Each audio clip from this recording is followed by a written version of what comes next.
Hello everybody, I am Johnson and welcome to the Heroic Cantina. Today we're going to be talking about quite a controversial issue in the Star Wars community regarding the EA loot boxes and my opinion on them. Stay tuned.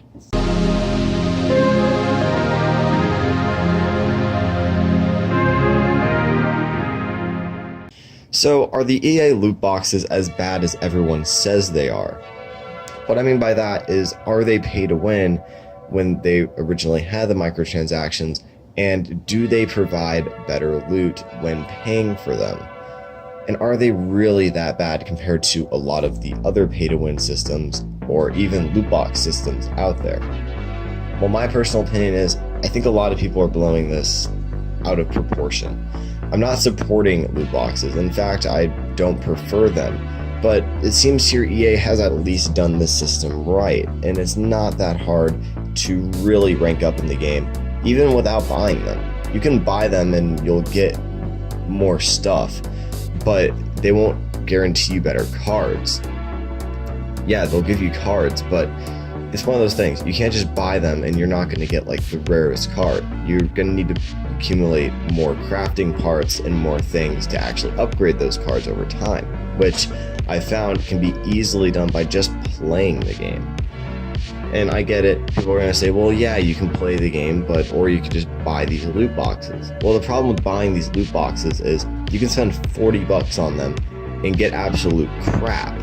And by I mean crap is you're going to get level 1 cards, or level 2 cards at the most. You're not going to get something that is like a purple or a blue, unless if you pre-ordered it and you have the Elite Trooper edition, which gives you a few extra blue and purple cards. So yeah, I don't think it's pay to win. It'll give you more crafting parts, but if you're looking to, let's say, upgrade your Darth Vader, it's going to be pretty hard to do that if you're just specifically trying to rank up him. You're going to have to play the game and do a lot of other things to actually get there. So I don't think this system is actually that bad. And considering EA actually pulled the microtransaction system, I think it's actually great. It works really well. It allows players to rank up credits easily and get these boxes and get crafting parts and upgrade their soldiers, while also being able to earn things like guns and do other milestone achievements to progress through the game. So it's definitely not that bad of a system, and I think people are really blowing this out of proportion, because I've seen some really terrible loot box systems that are worse than this, that I think got a little less flack than this system did.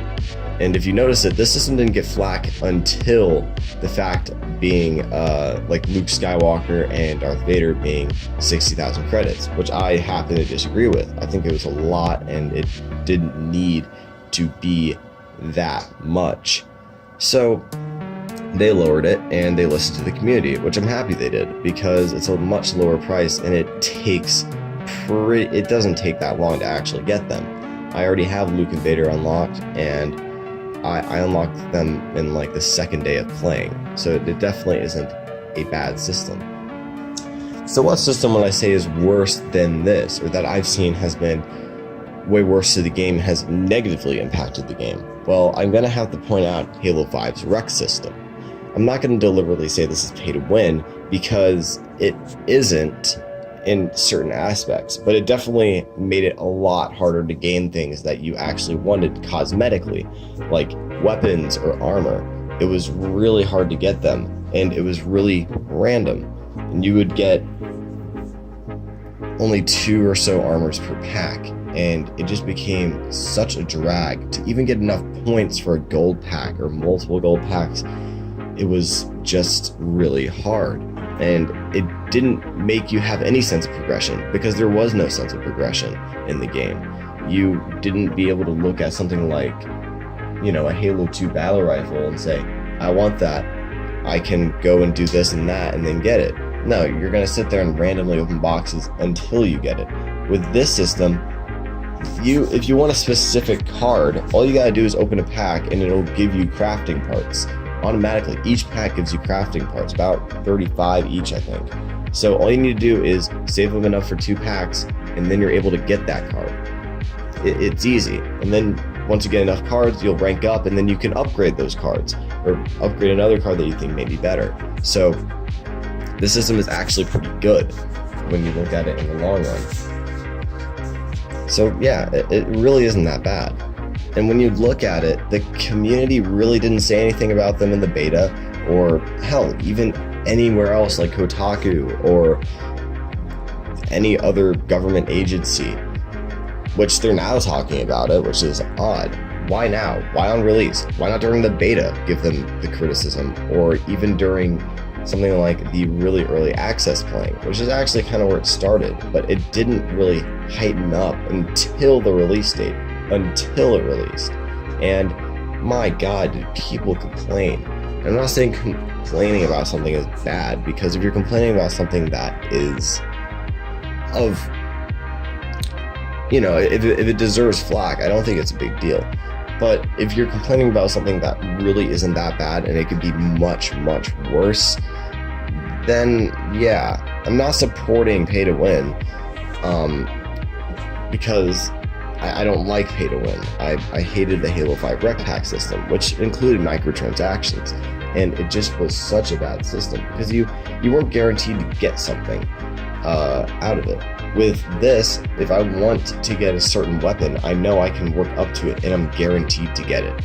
I'm guaranteed to get that. In Halo 5, I didn't have that leisure. I didn't have that pleasure. And it really isn't that big of a deal.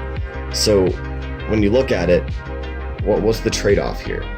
They've removed the microtransaction system, and people are still complaining. So even people like me that didn't really have that big of an issue with it in the first place are now like, okay, great, good for EA, they removed it, and we're a lot, I guess, at ease with the system. And then people who weren't at ease with the system in the first place are still complaining about it, even though they've already removed it. So why? What's the point in complaining, in docking down what is a very good game that's included a lot of new features within the game itself, a lot of new heroes, a lot of new maps, 2 entire new eras? What's the point of bashing the game any further? It's done. We've already been through this. Things have changed, and I'm not saying that these changes are gonna be here forever, because they aren't. They're gonna add them back at a later date, and I don't think that's a big deal. Again, if it stays the way they are, I really don't think it's that big of a deal, because you're not getting much from the loot boxes anyways. You're essentially just wanting to get crafting parts. You might get like a level 2 card or something like that, but at the end you're just looking for those crafting parts and credits so you can get more packs, which equal more crafting parts. So yeah, is the EA Lootbox system that bad? No, it really isn't. I think a lot of people are blowing this out of proportion. One of the reasons, definitely for me, has to be, I think it's entitlement. As Star Wars fans, we feel like we're so entitled to this, that we're entitled to the perfect game, and if one thing's wrong about it, then the whole game's bad. And I'm a huge Star Wars fan, and I don't have that entitlement. I think I used to, but I don't. If it's a good game, it's a good game. I'm still gonna play it, even though I have some criticisms of Star Wars Battlefront 2, because Star Wars Battlefront 2 isn't adept from criticism. It definitely has some things in it that I wish were improved, or that they added some things within the game itself, but I'm hoping they'll add that post-launch that could have improved the game. But again, I would more call those nitpicks and a few other small criticisms. But I don't feel like I'm entitled to something, because when it comes to Star Wars fans, and this comes with a lot of people, and even me myself with like Star Wars movies and stuff, we feel like we're entitled to this, and perfect stories, and perfect this, and sometimes we just don't get that. We don't get exactly what we're expecting, and sometimes that's okay. Our expectations will not be met all the time. So for me to see everyone hating on Star Wars Battlefront 2 and giving it bad reviews and calling back their pre-order just because of a simple microtransaction system that really wasn't that bad in the first place, it it just makes me really upset. So call this a little bit of a ranty video, and my first video on the channel is about this like very controversial topic, but I figured I might as well talk about something relevant first. And I think this is a big enough issue to where I wanted to speak my opinion on it and really get it out there.